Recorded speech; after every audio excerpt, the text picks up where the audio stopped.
एक जो मसला आजकल एडवर्टाइजर्स को पेश आता है वो स्पेशली जब आप टिकटॉक एड्स या फेसबुक एड्स को स्केल करने की कोशिश करते हैं, क्योंकि आपके जो क्रिएटिव एड्स होते हैं उनका जहां पे जिक्र किया गया है, तो मैं आपको ये यकीन दिलाता चलूं कि जो टिकटॉक बिजनेस सेंटर है ना, अगर उसमें आपको प्रॉब्लम आ रहा है तो उस सूरत में आपको बहुत सारे ऐसे फीचर्स हैं, लेट्स से कि ऑडियंस है, टारगेटिंग है, स्पार्क है, उसको इस्तेमाल करने के लिए वेरिफिकेशन करने की जरूरत पड़ती है। अगर आप वेरीफाइड नहीं हैं तो आप उन फीचर्स को यूज ही नहीं कर पाते हैं, और यहीं आके प्रॉब्लम आता है कि जो लोग इनको यूज करना चाहते हैं वो कैसे अपने आप को वेरीफाई करें। वेरिफिकेशन का जो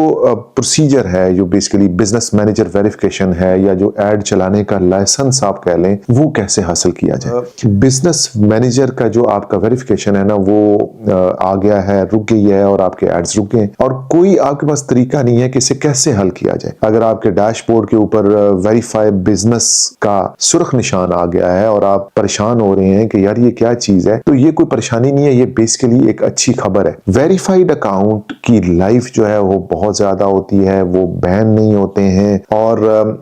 सबसे बड़ी अच्छी बात यह है कि वो वेरीफाइड होते हैं, यानी कि आपके जो डॉक्यूमेंटेशन है या जो भी आपकी आइडेंटिटी है या जो भी आपकी वेरिफिकेशन है वो उस प्लेटफॉर्म ने वेरीफाई की है।